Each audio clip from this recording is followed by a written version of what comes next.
Detroit Lions fans, Detroit Den 313 back with another one. Steve and Will finally back together again. Had to do a solo this morning. I didn't like it, Steve. Didn't like it. Didn't like it at all. But football season's over. I told you guys earlier. So the band is going to be cooking. We're going to talk that Detroit Lions content, of course. Hit that subscribe button if you hadn't. Say it all the time. Helps the channel out tremendously. Think about becoming a member. Standing on this one, Spotify. Hit that dog on Spotify too. We're going to give away a hat this week before the game. I'm standing on business. Steve is going to hold me accountable if I don't, and just BTA for me if I don't give away a hat this week. Steve, I need you to get after me. But what are we getting into, man? What's on your mind? Speaking of giveaways, real quick, members giveaway pretty soon coming up. Within what do you think? The next handful of days, possibly. I don't know. Will's got a busy life. He's like Carmen Sandiego. We don't know where he's ever going to be. He's got vacation homes all up and down the East Coast and out west. It's hard to lock him in. I understand, but we got some jerseys, we got some gift cards, we got some bobbleheads, we got some memorabilia, we got all kinds of stuff within a week. Before Thanksgiving, can we say before Thanksgiving? Oh, for sure, before Thanksgiving. Before Thanksgiving, massive giveaway. Think about becoming a member. It's not required. It's greatly appreciated. Whatever tier you choose puts you automatically into all the giveaways. If you don't understand how it works, we'll explain it when we go live. We'll do a members-only show. Only members will be able to comment. You guys will drive the channel. You guys will win some stuff, help you out, help us out. But, Will, there's some news today. I'm getting a little – I don't know how excited I'm getting, but my eyes have been on one of my favorite Detroit Lions rookie returning full practice today, Miles Frazier. Do you think we could see him relatively soon? Should we see him relatively soon? Should he get a shot, or are we just going to roll with what we got, Will? He's getting a shot. I mean, point blank period. Huh? point blank period. From what I see out of the offensive slide, he's getting a shot. He's getting a look. But it excites me, Steve, and I'm gonna get crazy. I'm gonna tell you that excites me a 10 out of 10, just because of what I believe he could be down the road. So, can we speed up the clock? Instead of it being next season, can we make it this season? Dude can play football. Especially you go back, and I remember throughout the draft process, he was a guy who, when we got him in camp, we immediately started combing through that film, and dude can play. I feel like he was grossly underrated. He was a steal for the draft, kind of like similar to Christian Mahogany. This is a dude who I think is going to be a starter for the Detroit Lions. It's just a matter of will it be this season or next season. Praying that he can get in here, and especially with Christian Mahogany out, man, get in here and take care of some business. No disrespect to Kelly Awasika, even though they absolutely butchered your name during the game. Yeah, that was just disrespectful. Brutal. Yeah, brutal, man. But no disrespect to him. He's definitely did a good job, but it's a difference between being a backup and being a starter. I think Miles could be a starter in this league. Keone Awasika is probably going to be a journeyman that you always keep on your team as a backup. Steve, Miles Frazier, I said 10 out of 10. Where are you sitting? Man, I don't think I've ever seen you at a 10 out of 10, and I'm not even at a 10 out of 10. And I think he was one of my favorite draft picks. 6'5", 325 out of LSU. And like you said, should have went higher in the draft. We drafted him round 5, pick 173. There was a lot of sites that had him as a late second round to early third, maybe somewhere in the middle. And we got a steal in round 5, similar to Christian Mahogany, who had a third round grade as well. So I'm excited, but I'm trying to temper my expectations because I don't know what to expect from him at the NFL level. But just seeing him full practice, well, you think he just slides right in there and takes Coyote's job day one, or is this a competition? Is this going to take a little time, some practice time behind the scenes? What are you thinking? It's going to take some time. I believe it's going to take some time because to my understanding, he hasn't even been able to get reps. When we went to that practice, Steve, during training camp, he was in street clothes. So he's similar to Christian Mahogany, even in the sense of Christian Mahogany dealt with Manu, he dealt with some injuries. I think that the lack of reps is going to make it a little bit tougher for him to get on the field in a speedy fashion, but I'm not going to count him out here over the next couple of weeks. So I don't know, man. As the injury bug bites us and we're banged up across the board, no disrespect to Panay, but he's a little bit banged up. Taylor Decker, banged up. Graham Glasgow, he's a journeyman who's just been living his last couple of seasons banged up, man. Already lost Christian Mahogany. I don't know. And Tate's banged up, Steve. So it's like that whole offensive line is banged up. Um, for those reasons, he's got to get a look. You know what excites me more than anything, makes me a 15 out of 10, is if Miles Frazier can play center. I know that that's something they were tinkering with in preseason and training camp. Those dogs are just, they heard me say 15 out of 10 and they're like, we're with you, 15 out of 10. Absolutely. Yeah, just rabid Wolverines. If he could play some center, Will, and you're telling me that we got a young core on the interior of Miles Frazier, Mahogany, and Tate Ratledge, that's your interior for the next 4 or 5 years, depending on how they play. And maybe you go into the offseason thinking maybe we just get a left tackle just for a warm and fuzzy, either in the in free agency or the draft. I think that would settle a lot of people down if we can see Miles Frazier play some center at some point this year. I don't think it'll happen, but in the future, if that's something we're keeping an eye on, 6'5", 325 pounds, that's a big boy playing center. So if he's got the smarts, if he's got the brains, the technique, all that stuff, that makes our offensive line massive, massive, massive, because we have just big hogs everywhere on that old line. So if that's something we can pull off, if we've struck gold there, William, that's a 15 out of 10 move in my opinion. But if it's just guard, I don't know. I'm not as excited just because I don't know whose job he's going to take. Ratledge is playing like one of the best guards in the NFL, not even just as a rookie, just in general. Mahogany playing like a damn good guard when he's healthy too. So it's, whose job's he taking there? I don't think there's a job available, but that center position is open. Love Graham Glasgow. He was my MVP a couple seasons ago. You can tell that there's a little drop in the play in the play here. So if that's a job that's open, I think Miles Frazier would be a perfect fit if they can coach him up and get him ready. Steve, it's rare I give you your flowers, but are you nuts? Are you out of your mind? Whose job are you out of your mind? Are you out of your mind? Listen, the move is this. Your move was good. Your move was a 7. But when we're talking 15 out of 15, the move is this. Now, if he could play center immediately, cool. It would be cool. But the move is him playing, Graham Glasgow getting back, getting healthy, Tate being fine. We're not going to get Christian Mahogany, so let's get him at the guard position. If he could play that, cool. You got Taylor Decker outside, and then you got Panay at right tackle. But the long-term move is this, Steve. Listen up. Put the strap in. Get ready to go. Like get the notebook out. Get the notebook out. No, that's Dan Skipper. But let's not play about the absolute weapon. But back to the business. Let me stay on task. Let me stay on task right now. Here's the move. If Miles can play right tackle, right, I'm going to pitch a 10, Steve. I'm going to let you know that right now. I will be pitching a 10. That's what's going to. And here's why. Drafting interior D-line is something, or O-line is something that you can do at pick 32. I can get me a center. I can get me a guard at pick 32. You're not going to find a true blue left tackle at pick 32, right? So if Miles can play right tackle, you just move Panay over to left tackle. You draft yourself a center and a guard. And Steve, you'll have your backup guard to back up Christian Mahogany or Tate Ratledge. And then you'll have your center. And then you'll have your young, hungry dogs of an offensive line. You have Panay at a tackle, right? You have Miles at a tackle. You have Tate Ratledge, the mullets just flowing at one guard, the dirt bag at the other guard, and then you have your brand new, shiny new toy at that center position, Steve. That's the move. That's a 15 out of 10. Detroit Lions do that. I don't know. Maybe I post the 10 I'm pitching. Maybe. I don't know. We'll see. I don't think that's a good idea. A 10 that's barely off the ground, if I had to guess. Just late. I don't even know if you could get under that 10. Unbelievable. You know what would have just solved all these problems, Will, is if, I don't know, maybe instead of drafting Ennis Rakestraw, we took a guy like Zach Frazier last year in the draft. That's just something that haunts me. Will, I was so high on him, and now he's just looking like a future Pro Bowler, just mauling people out there in Pittsburgh. I often watch what the guys that I really, really wanted the Lions to take in the drafts, what they end up doing. Keanu Benton, another Steeler, like Zach Frazier, another Steeler. It's just like those were two guys that I was really high on Zach Frazier. I think you called him trash and a bum and basically, threw him out to dry. No, not at all. Not at all. Zach Frazier, I love that wrestler.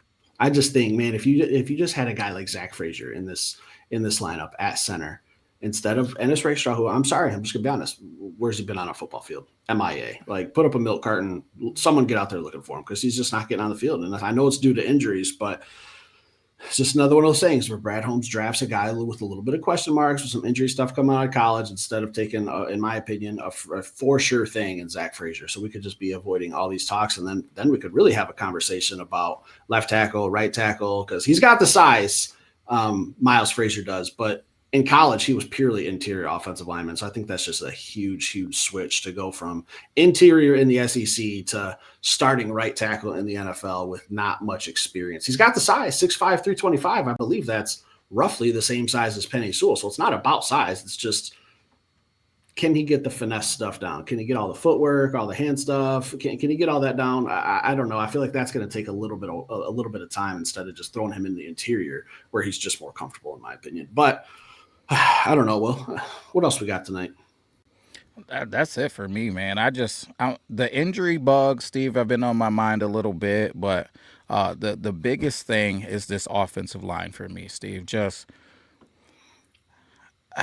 I make no qualms about it. Whoever we send out there, we got to play winning football. There's no excuse. We have a veteran quarterback with a whole bunch of weapons. We got Ferraris out there, so I'm not going to make any excuses for Jared Goff, but at the end of the day, it does matter.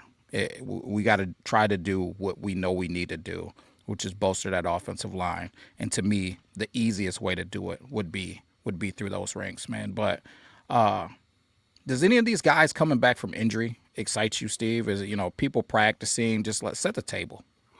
I'm really excited, and I don't think it's a huge need because of how great our defense has been playing, but I think getting Josh Paschal back is going to be a big move. He's limited practice the last 2 days. He's been out the whole season.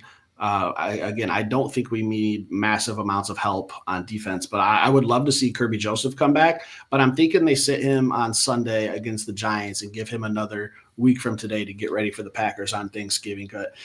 Someone commented something about Kirby being out, and he kind of retweeted it and put something a little cryptic like, you guys don't know what you're talking about. So maybe he does play on Sunday. I don't know. We don't put that kind of stuff out because I don't have any sources. So I'm not going to speculate on what he's going to do, but I do see him responding to some stuff where it looks like they're saying, hey, this guy's for sure not playing Sunday. He gives a little subliminal message there. So maybe he is, but honestly, I think we can stop. Kirby, I'm on the pod. I'm on the pod right now, Kirby. I'll call you. Yeah, all I'm saying is, hey, take another week, Kirby, because we need you for that Packers game, I think, more than the Giants. I think we can get by the Giants. And I know any given Sunday, there's some games that we probably should have won that we didn't, but this is at home. I think the Lions are pissed off. I would like to sit Kirby one more week, just get him ready for the Packers, get ready for that final stretch of the season where we got a gauntlet. So those two guys coming back, helping the defense even more because, I'm going to be honest. I don't know if we fix this offensive line. I've heard about it in every single loss that we've had. Hey, we got to clean it up. It ain't happening. So maybe we just double down on our strength. And if we could have held the Eagles to 13 points and take 3 points off the board some way. I'm just saying, I think this defense could be even better with some depth, getting an all-pro safety back. So those are the two guys that really excite me. You got your eyes on anyone?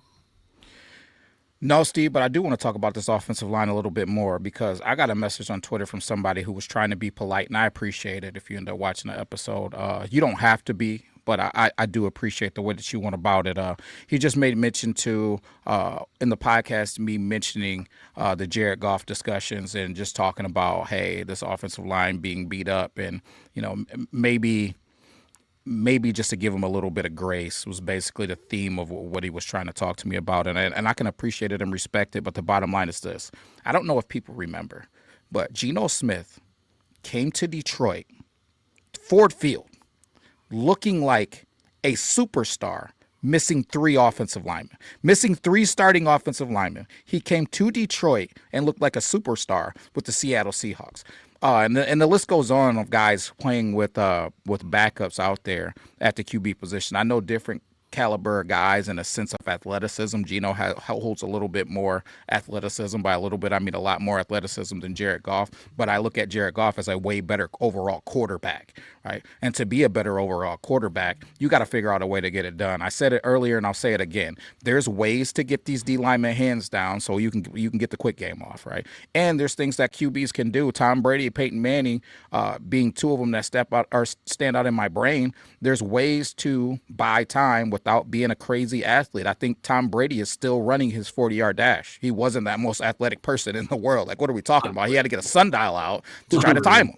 Yeah, I'm just saying, no disrespect to the GOAT, man. We love him here. Detroit in 3-1-3. I mean, Michigan's stand up, Tom Brady. But bottom line is there's ways to be successful without being athletic, and I need Jared Goff to start exploiting those ways, man. Step to the left, step to the right, step up, lean, fall out of the pocket, do what you got to do. And D lineman, I need you to keep those, or offensive lineman, I need you to do what you need to do to, it ain't got to be dirty, but there's some things that you could do to make defensive linemen not want to put their hands up in the air. I'll say that. And for lineman guys, you know what I'm talking about, right? But again, nothing malicious, but something to make you respect that you shouldn't just be freely putting your arms up in the air out in them trenches. So we just got to figure that out, Steve, because it is going to be what it's going to be. And the blueprint was put out by the Philadelphia Eagles and the Minnesota Vikings. So we're just going to see more of that. It's a copycat league. We're going to see more of exactly what they did to us, and we're not going to have Sam LaGorda while they're doing it. It's got to get figured out, or we got big problems on our hands. Well, there's a reason I call Geno Smith Geno Montana, because he would just have all-time passing records at every single statistical category in the world if he just played the Detroit Lions, because he didn't just come in with a banged-up offensive line once. It was several times. I think 2 or 3 within the past 4 or 5 years. So, yeah, we just can't get – we don't get torched by bad quarterbacks anymore. I think our defense is tightened up, but – well, the catalyst, and everyone sees it. Dan Campbell sees it. Even John Morton, when he threw everyone under the bus a couple of weeks ago, sees it, that the offensive line is a struggle. We all understand that. I guess I'm just tired of hearing the same song and dance every time after a loss, that it's the offensive line. We got to clean it up. Dan says that it's not hard to get fixed, but we haven't fixed it yet. And we're going into week 12 here. So it's getting to be crunch time. We just can't have stuff like that. We went from having the best offensive line a couple years ago with Zeitler and Frank Ragnow, and that's just not the case anymore. And we kind of had many discussions. We were very, very hopeful, and we said, "Oh, we're going to be just fine." Well, maybe we got to put our foot in our mouth a little bit here and just say that, hey, it hasn't been fine. We can't run the football. Yeah. We struggle to protect. And everything starts up front. So as much as Jared Goff gets a lot of backlash, and I get it, he's under pressure, he doesn't look comfortable, he's a professional NFL quarterback. Nothing should confuse him at this point in his career. He should see every single blitz that's ever been thrown at him, because it's not like a brand new story that Jared Goff is a mailbox out there trying to throw a football just planted to the ground. He's not moving. It's not anything new. It's just what's making this so effective for defenses now, because that's always been the story. And as many people think that Frank Ragnow's coming out of retirement, I don't know, maybe cover your ears, kids, but Santa Claus wasn't real either. So it's time to stop believing that things are – I know, I'm sorry, Will. It's actually me who leaves presents under your tree. So things just aren't going to happen. Everything starts up front. Jared Goff isn't helping himself with some of these throws and decisions, but it's not just Jared Goff. It's coaches, it's offensive line, it's scheme, it's – not recognizing what's going to happen, because you say it all the time. It doesn't look prepared. And you use the Peyton Manning reference. Peyton Manning, not the most mobile guy in the world either, but he could play chess with the best of them on defense and know what every single player was going to do, who was going to be where. And more often than not, other than Peyton's rookie year, he was the best quarterback for a long period of time. It was Tom Brady, Peyton Manning, end of list, those two. And I'm not saying Jared Goff's ever going to be the number one quarterback in the league. I just need him to be really, really good. That's all I need. And I need the offensive line to be really, really good. It doesn't have to be great. It doesn't have to be the offensive line version of the Steel Curtain. It just has to be a really good offensive line. And it's more than possible. We have the pieces. So I don't know. Just tired of hearing the whole clean it up speech, because it ain't getting cleaned up. Yeah. Steve, last thing from me on Jared Goff, Steve. I don't need Jared Goff to be what I've asked, or what I've said I want to see, which is the reason why we win football games. I don't need to have that. It's just what I want. If we're going to talk about him in a top 5, top 3 quarterback standpoint, you got to be a guy who wins football games because you're our quarterback. But do we need that to win a Super Bowl? I don't believe so. Trent Dilfer won a Super Bowl, so I don't think that's a requirement to win a Super Bowl. But Steve, what you do have to be, in my opinion, to win the Super Bowl is a person who is not going to be the reason why we lose. Oftentimes, when we lose these big games, I'm looking at Jared Goff going, man, we had a couple of blunders there. Again, not here to trash Jared Goff. I think he has enough to get it done. Just got to show us. Yeah, I just don't see Jared Goff being the type of player that, like, when a bad play is happening, he can make it better. Right? I think that's the best way I know how to put it. Like, when there's pressure, he's pretty much toast. He's either throwing it at someone's feet, throwing it away, and sometimes that's the right thing to do. Like, we criticized him in the playoff game last year against Washington that if he just throws it at someone's feet, live to play another day instead of doing the worst thing, throwing a pick six. Just don't be the reason we lose. Be like the Jared Goff in the NFC Championship game a couple years ago, where it was a lot of other people's fault. Wasn't Jared Goff's. He didn't play great. He didn't put up crazy numbers. He just played, like, I think his stats were like 3 touchdowns, 273 yards. Like, that's a pretty damn good game, and we still lost. That's all I think we're asking for, is just, you don't have to be Superman. You don't have to be Josh Allen scoring 6 touchdowns against the Buccaneers the other night. Just be above average Jared Goff. I don't need you to be an MVP. Just don't do stupid shit. And again, I think Jared Goff is the second problem on my list behind the offensive line. So it's not a bash channel where we just throw Jared Goff's name through the mud every day, but there's some stuff to be fixed. There's some misses. There's some things going on. He's the most important piece on the offense without a doubt, but stuff's got to get cleaned up, because after this Giants game, I don't even want to consider the Giants game like a slam dunk win, because they're playing some tough football right now. They're taking teams to the wire. So game day episode's coming up. I'll tell you this, my prediction is not going to be a blowout until I'm proven wrong. So we'll see how it goes. Steve, I got a question to end this thing. If Jalen Hurts was our quarterback, is this team better? I don't think so. No, I don't think so. I mean, I can respect that. Jalen Hurts is more mobile, but he doesn't run like he used to. And I think the Eagles are doing the right thing with that, because I don't love mobile quarterbacks, because I feel like they don't have as long of an NFL career. Look at Cam Newton. He should probably still be in the league. He's not. I mean, he's been out for a little while, and I know he came back and played for the Panthers again and the Patriots, but he wasn't the same Cam Newton. Like, he went from MVP, and I think he dropped off faster than any player I've ever seen. Like, it was crazy, because he took some big hits. Refs didn't give him a lot of calls because he was like 6'6", 250 pounds, and could run like a deer, so they didn't throw a lot of flags when he got hit. So I think his career was very, very short-lived, and I just see some other mobile quarterbacks doing the same stuff. Like, is Josh Allen going to be able to play like he does forever? I don't think so. I think when you run him 10, 15 times a game, eventually that's going to catch up to you. Yeah, I've watched those guys adapt their game, over the years ago, guys like Josh Allen and those guys. And I agree with you as far as the mobile quarterback standpoint of, in the NFL, these running backs get punished and they show wear and tear, especially if they're getting the ball 20 to 30 times a football game. Those NFL players immediately start dropping off probably year 4, year 5. You start seeing that downhill slope for those guys with heavy volume. I think that's why we're doing a phenomenal job with Jahmyr Gibbs and David Montgomery. But I just wonder, Steve, and I think that we would play an absolutely different style of football if Jalen Hurts was our quarterback. But I just wonder, man, if somebody was extending plays and then you still had to cover these weapons, what would that look like? And I asked about Jalen Hurts because I don't like Jalen Hurts as a quarterback. Again, it's no disrespect to him. I just feel like he's not a pure passer of the football. I don't like how. I just don't like it. It's not that he's bad. There's just a certain style that they have. It's ugly. It's just, I just don't like it. But when I think about it, it's like the dude just finds ways to win. Right?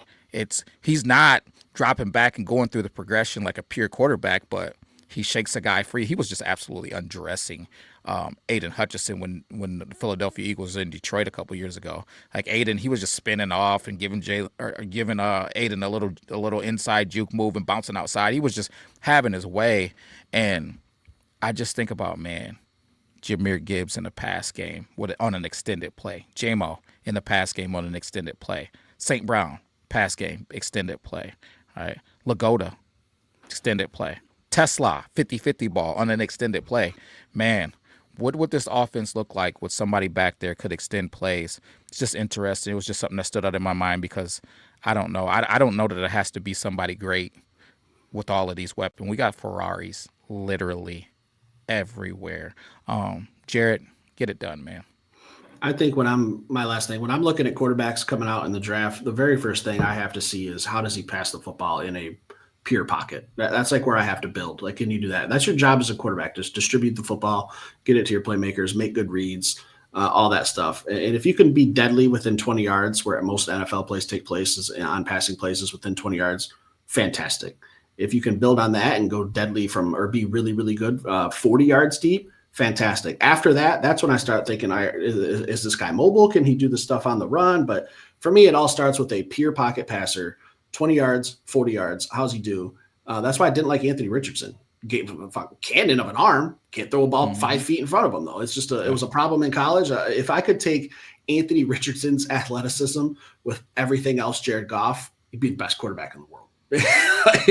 And I get it. That's like it's like building a unicorn. It doesn't happen all the time. That unicorn's name is Josh Allen, by the way, because he's that exact player. But that's just where I start from. A little hint on what we'll probably be talking about a lot in the off season of what to do in the draft. Hint. But anything else for tonight, Will? No, that's it, man. That's all I got. Giveaway within 7 days before Thanksgiving. Think about it. I'm telling you, we got some cool shit. It's been a little while, I know, but I think it's going to be worth the wait when you guys see what we have. We've already told you what we have. If you don't remember, Tough Titty said the kitty when the milk went dry. I guess you guys just have to wait and see. Stick around, hit that like button. We'll be back later with another show. Oh, wow.